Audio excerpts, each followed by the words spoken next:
Amados e queridos irmãos, abençoados e abençoadas, eu quero agradecer a todos os inscritos do meu canal. Já estou alcançando o número de 955 inscritos e eu estou muito feliz pelo fato das pessoas estarem assistindo as mensagens, divulgando e compartilhando. Eu agradeço a todos vocês de todo o meu coração. O meu intuito e a minha preocupação não é atingir 2.000, 3.000, 4.000, 5.000. Isso será consequências daquilo que eu estou fazendo. Isso vai acontecer de forma bastante natural. Eu acredito assim. O meu intuito, a minha preocupação são com os nossos irmãos que ainda estão vivendo aprisionados no sistema religioso. Nós amamos os nossos irmãos, porque eles fazem parte como unidade do corpo de Cristo. E quando um membro do corpo ele machuca, todo o corpo sente. E então eu, como unidade nesse corpo, vivo a liberdade plena do Evangelho da graça de Deus. E enquanto muitos dos meus irmãos ainda continuam com seus olhos fechados, com a sua mente atrofiada, não conseguindo romper com o sistema religioso, quebrar tradições, rever conceitos, para que possam viver a grandeza desse Evangelho da graça de Deus. Como é bom ser livre! Eu fiquei 46 anos aprisionado num sistema religioso, seguindo preceitos dos homens, falando a linguagem deles, como eles mesmos dizem, acreditando em tudo quanto eles falavam. E por fazer parte do sistema eu tinha que seguir, não podia discordar, não podia contestar, porque é assim que acontece lá dentro. E você que está me ouvindo, você sabe disso. Haja vista que em muitas denominações eles têm tais revistas bíblicas de escola dominical, revistas estas escritas geralmente por algum teólogo das casas publicadoras, sejam elas batista, presbiteriana, adventista, Assembleia de Deus e outras mais. E ali aos domingos, geralmente às 9 horas da manhã, um professor lê aquela revista e os demais acompanham com uma outra revista, porque existe a revista do professor, e ali você tem que seguir todas aquelas diretrizes, sem poder contestar. Você pode até ter uma oportunidade ali durante aquela aula de falar, mas desde que você fale, ratificando aquilo que o seu professor está falando. E é assim que acontece lá. Você tem que ter a mesma visão dos líderes religiosos. Você tem que ter a visão do sistema religioso. Você tem que pensar como eles pensam. Você não pode pensar de forma diferente deles. É assim que acontece. Foi assim que eu convivi ali durante muitos e muitos anos. Eu fui professor de escola bíblica dominical. Eu fui superintendente de escola bíblica dominical. Fui professor dos professores da escola bíblica dominical, porque geralmente num dia antes, geralmente isso acontece no sábado à tarde ou à noite, os professores se reúnem com um professor que é chamado professor dos professores, para que no dia seguinte todos os professores sejam assim unânimes em seguir uma só diretriz em todas as outras denominações ou em todos os outros lugares chamados templos. É assim que acontece. Então você vai para aquela aula sabendo, se você estudou a lição durante a semana, o que é que vai acontecer. E ali você fica 2, 3 horas ouvindo aquilo que você já leu durante a semana. E mesmo que você seja despertado para para um conhecimento mais profundo, dentro de uma visão mais ampla, você não tem como no dia seguinte colocar o seu pensamento e para que esse seu pensamento ele venha a prevalecer. É assim que acontece lá. E daí que nós nos preocupamos com os nossos irmãos, porque nós sabemos que eles são eleitos, que eles são predestinados, eles são propriedades exclusivas de Deus, eles são salvos no Espírito. Apenas ainda não percebeu que Paulo, o apóstolo dos gentios, trouxe o evangelho da graça de Deus para que pudéssemos viver essa liberdade tão gostosa, tão gloriosa, no Cristo crucificado, no Cristo ressurreto, no Cristo que ressuscitou.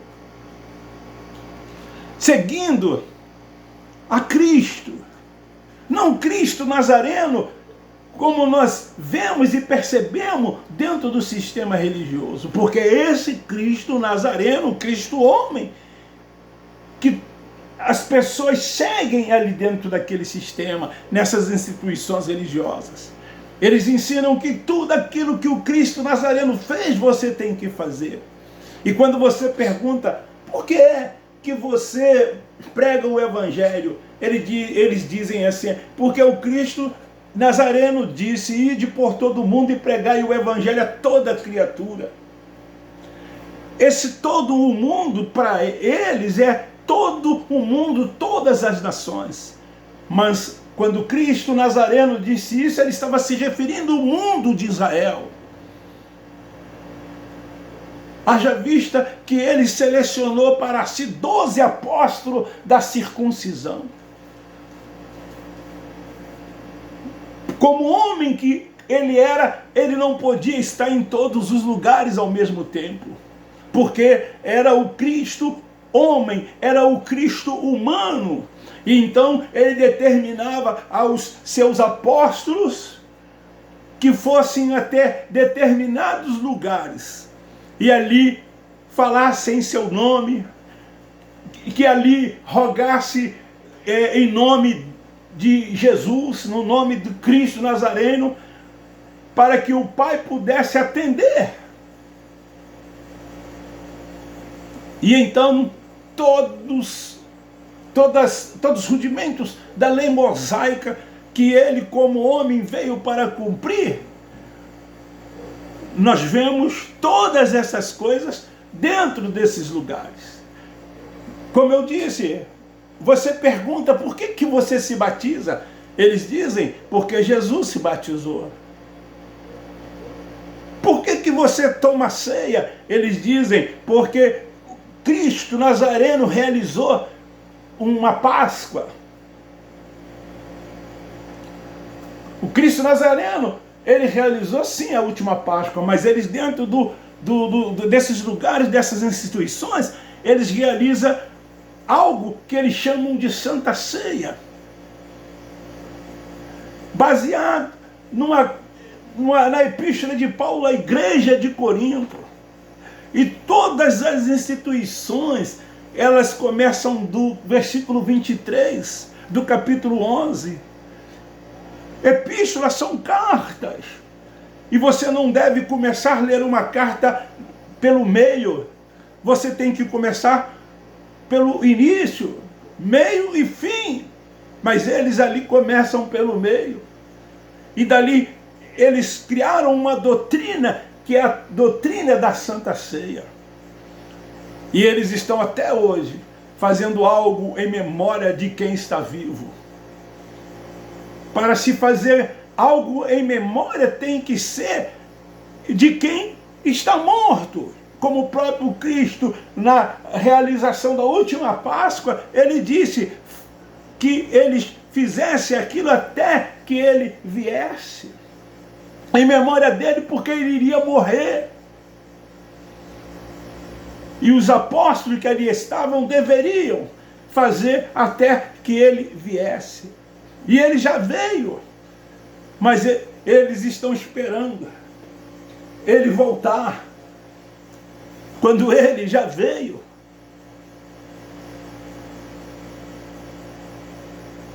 E aí se reúnem uma vez por mês para comemorar essa tal ceia do Senhor, dizendo que Paulo ensinou, de que Paulo doutrinou. Aí eu pergunto, se Paulo tivesse mesmo doutrinado, ensinado que a igreja deveria cear, o porquê, eu pergunto, somente a igreja de Corinto e não as demais igrejas que estavam em Éfeso, em Tessalônica, em Roma, em Éfeso e em muitos outros lugares daquela região da Galácia, da Ásia Menor? Por que só a igreja de Corinto? Porque a igreja de Corinto estava fazendo algo e o apóstolo Paulo, pelo contrário, ele não faz disso uma doutrina, ele repreende. Começa a ler do versículo 17, do início, e vocês vão ver o que Paulo fala acerca daquilo que estava acontecendo. E então, ele relembra aos irmãos de Corinto que o que Cristo fez foi a Páscoa. E o que eles estavam fazendo não tinha nada a ver com a Páscoa. Até porque todos os elementos da Páscoa não são esses elementos que hoje eles fazem dentro desses lugares chamado igreja, que na verdade são apenas os templos religiosos. Lá eles têm o pão feito pela mão não sei de quem numa padaria, e lá tem um suco de uva, em que eles fazem de conta de que aquele pão é o corpo de Cristo, faz de conta que aquele suco de uva é o sangue de Cristo. E diz que se você não participa disso, você não está em comunhão. Como que eu não estou em comunhão? Se o meu espírito é o templo, é a habitação de Deus, se Deus habita no meu espírito, se Deus testifica com o meu espírito que eu sou seu filho, como eu não estou em comunhão com Ele? Se eu tenho a mente de Cristo, se eu sou espiritual, eu amo o meu próximo, eu amo o meu irmão, eu estou em comunhão com o meu irmão, mesmo fisicamente não estando com ele, porque nós demonstramos isso nos nossos atos, nas nossas ações, porque nós não vivemos mais, mas Cristo vive em nós. Nós somos espirituais e não carnais. Nós estamos aqui, mas não somos daqui. Sabemos que o nosso tempo, ele se aproxima, e a qualquer momento nós vamos voltar ao pó da terra, e o Espírito nosso voltará para Deus, num corpo ressurreto, e assim estaremos para sempre com Ele. Foi isso que o apóstolo Paulo ensinou. E então, você pergunta a eles, por que vocês vão ao monte? Eles dizem, porque Cristo frequentou o monte. Por que vocês jejuam? Porque Cristo jejuou. Então tudo da lei, que Cristo veio para cumprir a lei, porque nenhum judeu, nenhum israelita cumpriu os 613 mandamentos da lei, ou deixou de cumprir, ou fazer. Eles cumpriam alguns pontos da lei, mas tropeçavam em vários pontos da lei. Então Deus se fez carne, veio e habitou entre eles, os judeus. Não entre nós, porque nós lá não estávamos, nós nascemos depois da cruz, nós éramos gentios. E a lei foi entregue a Moisés para o povo de Israel, que era o povo de Deus. E todos aqueles que transgrediram a lei eram considerados pecadores, porque pecar era transgredir a lei. O próprio apóstolo Paulo, o apóstolo dos gentios, que trouxe o evangelho da graça de Deus, que recebeu todos os ensinamentos diretamente do Cristo ressuscitado, ele disse: se não fosse a lei, eu não havia conhecido o pecado. Então, se eu sou gentio e a lei não era para mim, eu não era um pecador, como eles ensinam dentro do sistema religioso. A salvação é no Espírito. Cristo nos vê no Espírito e não na carne. E porque nós temos a mente de Cristo, porque nós somos espirituais, nós não praticamos as obras da carne.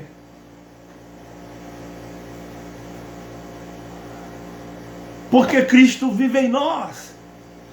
Porque nós estamos focados nele, porque nós vivemos ele 24 horas por dia, pensamos constantemente nele, nas coisas do alto, nas coisas de cima. E andamos por fé e não por vista, e tomamos posse de tudo aquilo que ele já fez por nós. Não ficamos na expectativa de sermos abençoados, de sermos guardados, de sermos protegidos, ou seja, futuralizando tudo, como se dependesse de uma autojustiça, de obras minhas, a fim de que eu pudesse alcançar. Ele, sabedor disso, ele já fez tudo o que tinha que se fazer. E Paulo ensinou que nós devemos andar por fé, viver por fé, isto é, tomar posse de tudo quanto ele já fez. Por isso que nós dizemos que já somos abençoados, já somos guardados e protegidos, já estamos curados. Nós não temos problemas de ordem nenhuma, porque todos os problemas já foram resolvidos, porque nós não somos daqui, nós somos do alto. Será que você entende isso? Será que você compreende isso? O que é ser cidadão dos céus? Você sabe diferenciar isso do que é ser cidadão da terra? E por ser cidadão da terra, muitos acham que pode, ou que tem que fazer tudo, cometer obras da carne, porque vive aqui neste mundo. Nós não amamos o mundo, e nem as coisas do mundo. Nós reinamos e triunfamos em graça. Nós descansamos no Senhor. Nós não nos preocupamos com amanhã, com as coisas desta vida. É assim que vive aquele que anda por fé, aquele que vive por fé. E a palavra diz: o justo viverá pela fé. Sabe por quê? Muitos hoje são igualados às pessoas que não conhecem a Deus e que não andam como verdadeiros filhos de Deus, porque não entendem e não compreendem essas coisas. E aí estão sempre dizendo aquilo que a religião diz. Somos pecadores. Se não fosse a misericórdia de Deus. Aí fica procurando fazer isso ou deixar de fazer aquilo, a fim de alcançar aquilo que deseja, aquilo que quer. Quando ele disse: tudo está consumado. Em outras palavras, ele quis dizer: tudo o que tinha que ser feito eu fiz. Meu filho, eu fiz. Você não tem mais que fazer nada. Tudo eu já fiz, tudo já foi feito.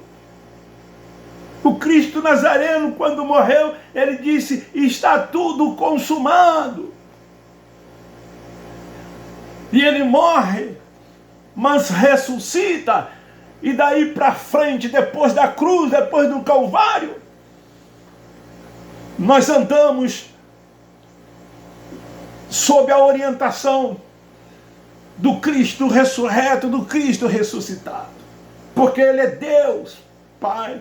Ele é Deus Espírito Santo. É um só Deus. E a ele a honra, a glória, o poder, o louvor e a adoração. Esse Deus, ele é o cabeça. Ele é o centro. Nós andamos sobre os seus cuidados e sobre a sua proteção. Ele é o nosso pastor, ele é o nosso Senhor. Nós andamos numa liberdade que ele nos proporcionou. Não temos mais que seguir rituais, liturgias, dogmas, preceitos, leis. Tudo isto está consumado. Ele fez pelos judeus, pelos transgressores da lei. E nós que éramos gentios, ele vai e chama Paulo, o apóstolo dos gentios. O Cristo ressuscitado encontra Saulo de Tarso.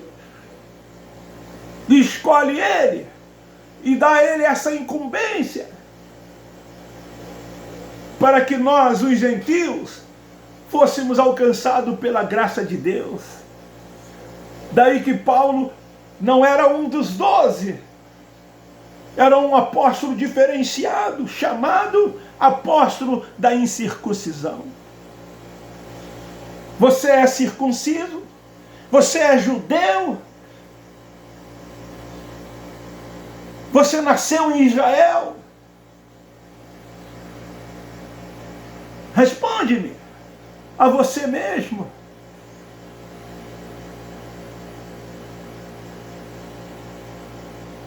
Queridos,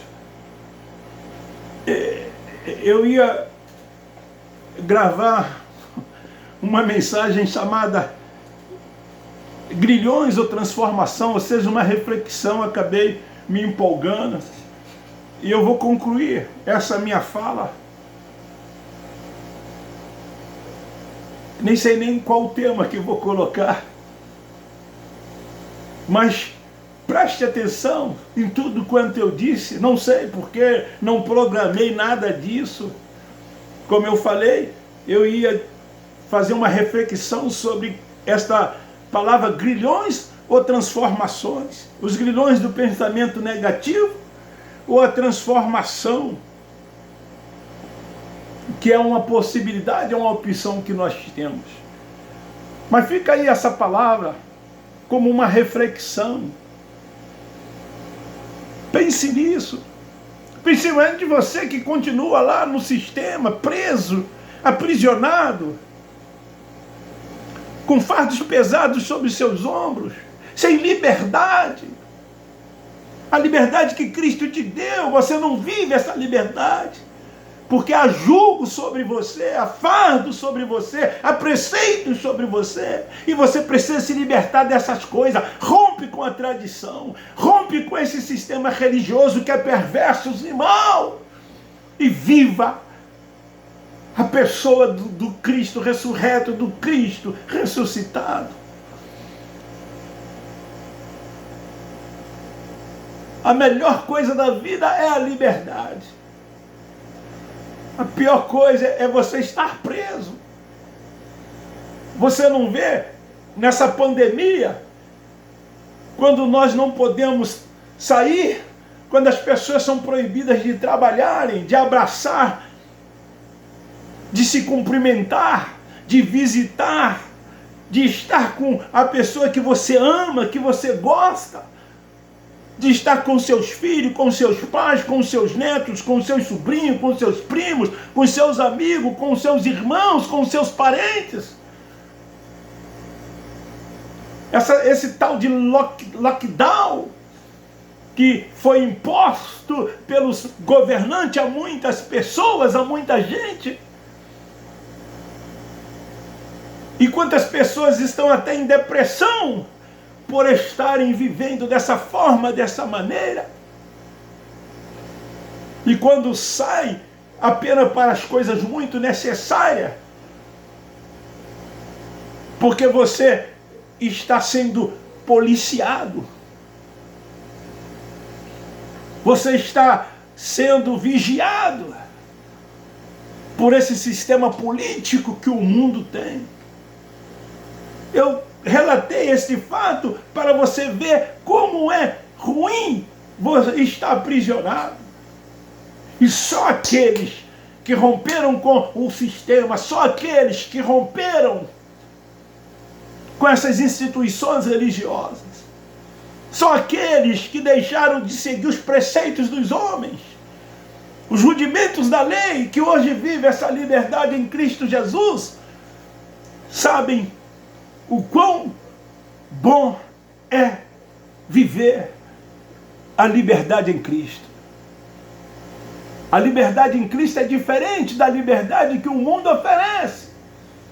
Mas eu dei apenas uma visão para que você saiba diferenciar o que é ser livre em Cristo Jesus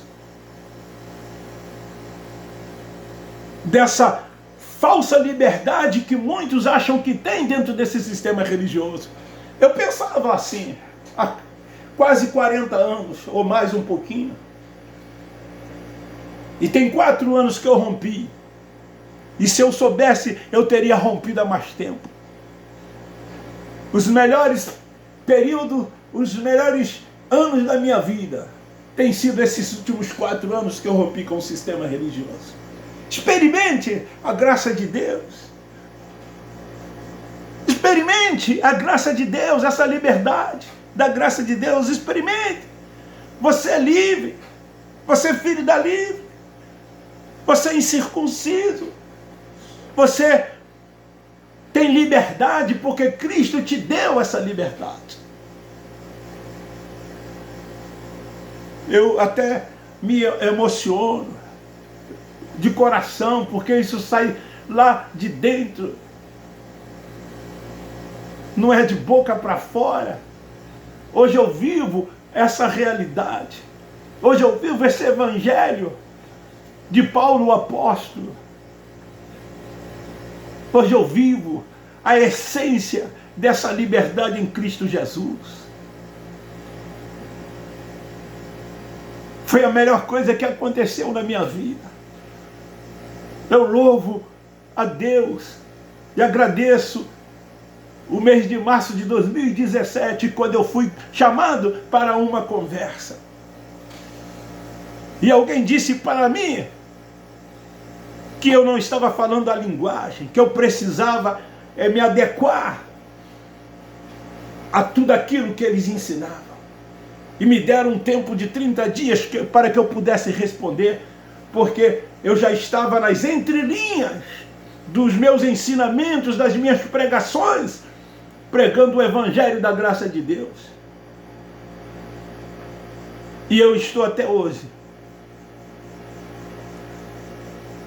sem dar essa resposta de 30 dias. Experimentei essa liberdade. Para nós que entendemos, sabe o que foi que aconteceu? A mente começou a ser iluminada.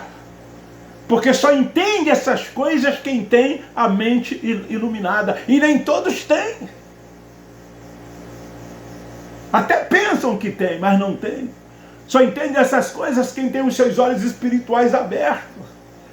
Geazi fisicamente enxergava, mas espiritualmente seus olhos estavam fechados. Daí que ele não via a proteção que o Deus dava ao profeta Eliseu. E quando ele olha para o exército da Síria, ele diz para o seu Senhor: é grande o exército que está nos cercando.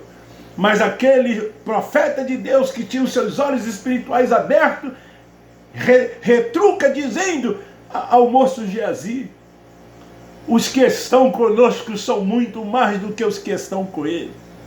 Porque o ministério dos anjos, naquela época, existia para proteger e guardar, e Eliseu via com seus olhos espirituais aquela proteção, e o moço não conseguia enxergar. E então o profeta diz, desculpa a minha redundância, porque eu já falei isso na última mensagem, mas desculpa a minha redundância. Ele entendeu que os olhos de Geazi precisavam serem abertos, e ele pediu a Deus que abrisse os olhos de Geazi, e Geazi teve os seus olhos espirituais abertos. E é isso que nós queremos como os embaixadores do Evangelho da Graça de Deus, que os olhos dos nossos irmãos sejam abertos, que eles tenham a mente iluminada, que eles tenham a mente de Cristo, que Cristo possa viver na vida de cada um deles, não o Cristo Nazareno, mas o Cristo ressuscitado. Fica aí esta palavra. Me ajude, se inscreva no meu canal, me ajude a divulgar, compartilhe esta palavra. Eu termino dizendo, Abba Pai, Abba Pai, Abba Pai.